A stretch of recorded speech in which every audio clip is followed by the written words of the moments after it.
We asked Peter King yesterday, how do you go from 5-0 and on the top of everybody's board to this team that we're watching now, losers of 3 in a row? He did point to Trent Williams and Deebo Samuel's injuries and say, look, I know that it's like this sign of weakness. Oh, you're not allowed to talk about injuries.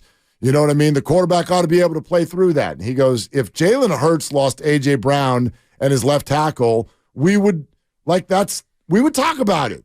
Yes, it would be a lesser production with Philadelphia. So he pointed to that, but then said this. I am still really bullish on the 49ers. I don't know how it's going to happen. I don't know what's going to happen. I believe the 49ers will be in the NFC Championship game. I don't know if they'll win it, but I believe they'll be in the NFC Championship game. The players on that defense are too good. The offense is too good. And particularly, I think, and I probably like the quarterback more than most, I've just seen the quarterback make too many good plays too often to think that he is what he is based on 2 bad second halves. You agree? They got to figure it out? Yeah, I mean, first of all, I don't think he's saying much there. What he also left out. Well, we'll tell him. Jeez, a shot at Peter King. Larry coming in off the top rope, shots at Peter King. Hey, Pete. No. No, You play horse, Pete? Anyway. No, I mean, the one key factor that he didn't throw in there is that the rest of the conference sucks. I mean, it's a terrible conference. The Lions are having a nice little year. They're good. They're good. They're not bad, but I mean, the Lions are hardly world beaters. They just lost Emmanuel Mosley for the year. They're about a year away. They're a year away. I don't believe in Seattle. You saw what Niners Cowboys looked like. And then everybody else, I mean, what are you talking about? Falcons, Vikings. I know they just lost to the Vikings. Saints, Bucks, Rams, Commanders. The Vikings are completely irrelevant now without Kirk Cousins. It's a lousy conference. It's a bad conference. It's the Niners and the Eagles and the Niners. And I don't think you're saying a whole lot saying the 49ers are going to the NFC Championship game. I think it's almost a fait accompli. They're going to the NFC Championship game. I mean, you don't believe now, in basing it off the last 3 weeks, that Micah Parsons is correct, that if those two teams played again right now, you think it would look the same? You think it would be 42-10 again? Well, who knows exactly what it would look like, but I think the 49ers are better than Dallas. I do. Dallas, a one running back team. So are the Niners. Well, no, they're not. They're just using one running back, and that's actually one of my beefs with Shanahan. Flex out, Christian McCaffrey. You don't have Deebo Samuel. Use McCaffrey as a flexed out wide receiver and outside the tackle box, and use him as a receiver and put J.P. Mason on the field. J.P. Mason had a beautiful 26-yard run against Dallas. He hasn't touched the ball since. So I think the Niners need to get their best players on the field, and I think Mason is one of their best players. So that's one adjustment I would make. But I think that really what happened here, the Niners were riding high. They were feeling good. I don't think their run D is quite as good as everybody thinks. I think it was a little bit camouflaged by all the offensive, all the points that they scored. And then they ran into a really gritty, great Browns defense on a mucky day. They missed a field goal late, cost them that game. Then they ran into 2 really good quarterbacks with soft coverage, and they got carved up like a Thanksgiving turkey. I personally think that had a lot to do with it. I think the coverage has been soft on defense, and you can get Chase Young, it will help. But you better tighten up that coverage, or you're still going to get beat. Here's my thing, though. Those are not things that we can flick off as temporary. Like, what I'm hearing you say is, well, then what happened is running backs for the other team started gashing at 5 a carry. And they got carved up by good quarterbacks. Well, who are they going to face in January? Like, these are not things that allow you to function. You have got to stop the run, and you have got to, at minimum, make a great quarterback uncomfortable. You got to get him off his spot. 19 straight completions? Get out of here. I don't care if it's Joe Burrow or Joe Montana. You had 19 straight completions against this defense. That's not how it works. Nor will that work in January. So, when Peter says this and you say that's not even saying that much, I might be able to nod my head with both comments, but I'd also say this: 49er fans don't want to hear that the Niners are going to be in the NFC title game. They want to hear that they're going to win the NFC title game. And the way that defense is playing right now, they would lose to the Philadelphia Eagles, partially because they're tracking toward that game being in Philadelphia. And secondly, because Philadelphia has to offer all the things that the Niners are not stopping right now. I know, but we're also judging this through Niners-centric glasses on the tail end of a 3-game losing streak. This Eagles team that you make sound so dominating lost to the Jets a few weeks ago, and Jalen Hurts threw 3 picks. So it's the way you play, the day you play. Right now, the 49ers aren't feeling too good, but I think the 49ers need to make some adjustments. I really do. I would like to see Feliciano at center instead of Brendel. I think Brendel is 285 pounds. I think Feliciano's closer to 320. I think he would give you a little bit more heft. I'd like to see J.P. Mason run the ball a little bit more. I think you got 2 real key players in CMC and Greenlaw that are really fatigued, and it shows. And they're riding those guys too hard. I think Chase Young's going to help them in the pass rush and setting the edge. But I think Steve Wilks has got to get real and get his best players on the field on the back end. I know he was an advocate for Isaiah Oliver, and that's great. But when Womack comes back, I'm sitting Oliver on the bench. Well, and is Womack potentially ready Sunday? Not this Sunday, next Sunday. I know that Lynch just talked about the practice window being on the verge of opening. That tells me that probably means next week when they return from this bye. I think that this is urgent rather than not. You know what I mean? And not just because you're on a 3-game losing streak. I have a lot of respect for the Jacksonville Jaguars. They're playing well. They won 5 in a row. Steelers in Pittsburgh. Yeah, I don't care what the schedule is. Go back to when the Niners were 5-0. We had all decided they were never going to lose a football game again. The Jags have won 5 in a row, and some of them are high-level competition. At Pittsburgh, they beat Buffalo. This is a team that, to me, I don't know if they're like on that A plane in the AFC, but they are right below it, if not already on it. They're really good, and 5-4 sounds super mediocre to me. It sounds super mediocre. So that game is a monster because right after that game, sure, you may think that you're going to win the following one. Tampa Bay comes here, but then it's whap, whap. Road games to Seattle and Philly. Right after, you've got to be ready. So, I mean, the Isaiah Oliver thing, we're all watching it. I don't know if there's a slow play here of like, well, they give him another week or two. Like, I don't know. I don't know. It's not working right now. No, and whatever changes you're going to make, I feel like you got to make them right now during this bye week. Well, okay. Then the changes I would make, I like Brendel. But Brendel's 280, Feliciano's 320. I think I would, when Banks is back from the turf toe, and that's another one. Banks has got a turf toe. Everybody who knows turf toe knows that could be a 2-3 week thing. That could be a 2-3 month thing. So I don't know how severe his turf toe injury is, but that's to be concerned about. Feliciano's going to slate in at left guard probably against Jacksonville. When Banks comes back, I think I'm putting Feliciano at center and going with a heftier, thicker, bigger run-blocking line. And I'm utilizing J.P. Mason, who's 230 pounds and fast. And I'm flexing out CMC, and I'm using him, 10, 12 carries between the tackles or at running back. And then the rest of the time, I'm flexing him out and using him on gadget plays. And I'm starting to use J.P. Mason. And Kyle's been very hesitant to do that. I don't know why Mason's in his doghouse. He likes Mitchell. But I'm not seeing the specialness with Mitchell. So that would be a couple personnel moves I'd make right there.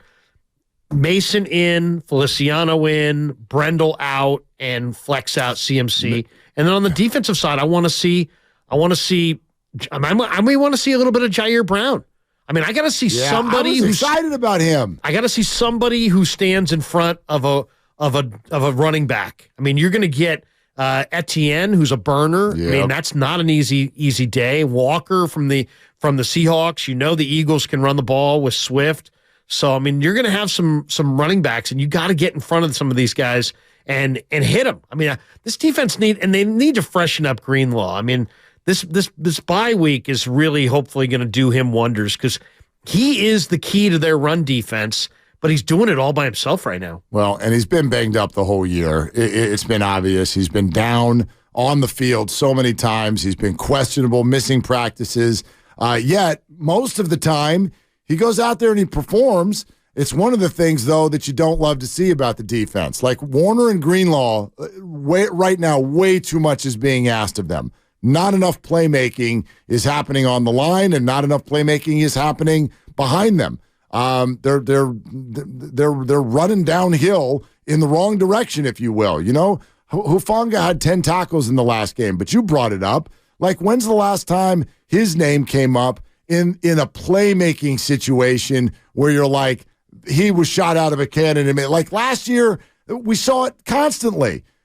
Not so much this year. It just feels like the 49ers, at least on the back end of their defense, each play they're playing at a deficit. They're playing catch up instead of being the team that's the aggressor. And they used to have, even a guy like Emmanuel Mosley last year. Emmanuel Mosley really was great at tackling and setting the edge in the run game.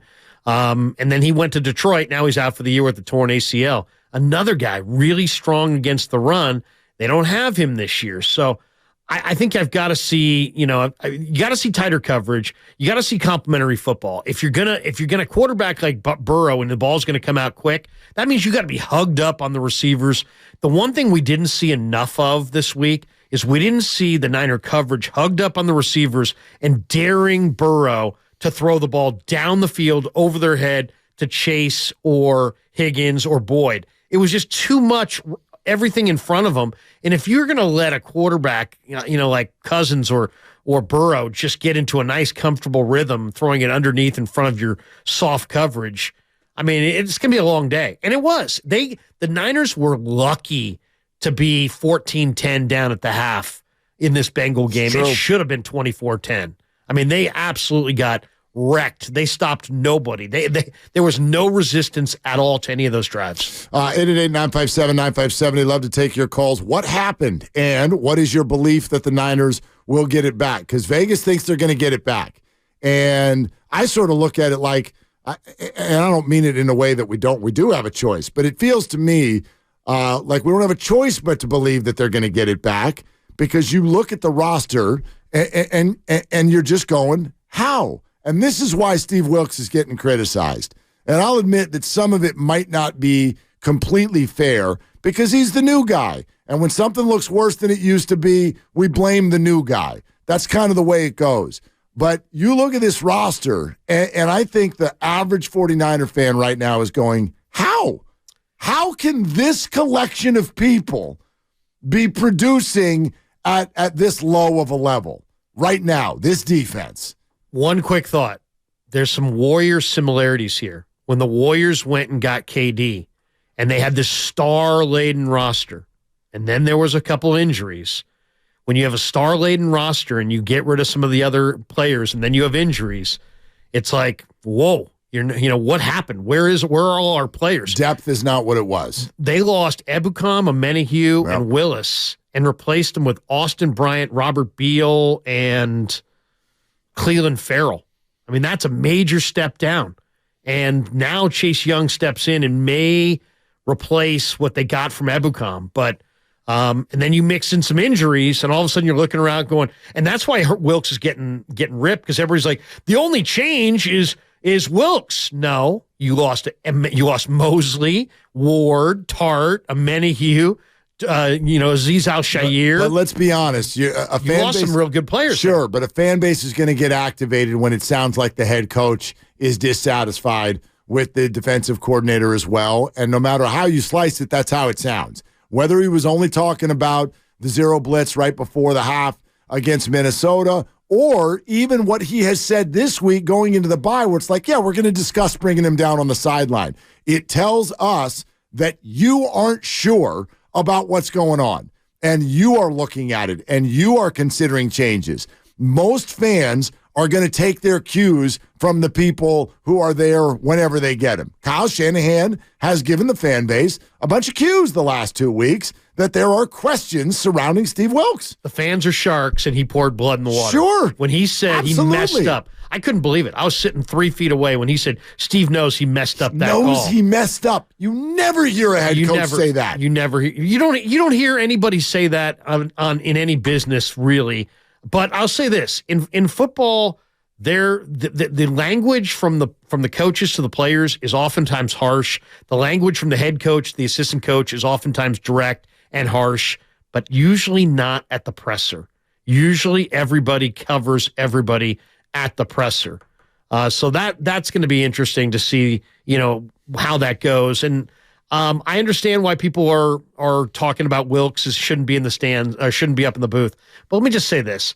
Wilks is not the first defensive coordinator to call the game from the booth, okay? That's first and foremost. And if his job is like a doctor to assess the damage and assess the problem, if he's more comfortable at a certain vantage point, then I say keep him there. Now, I know Tim Ryan has talked about communication breakdown, and they're working through Gerald Tapp and is the message getting from the booth to the players, and is that communication line open, and he's questioning that, and I get all that, and there's things to discuss there for sure. But at the end of the day, the last thing you want to do is say, hey, doctor, I know your job is to assess what illness I have, and I know you normally like to do it this way, but now I want you to do it that way. Do it, some way you're not comfortable with.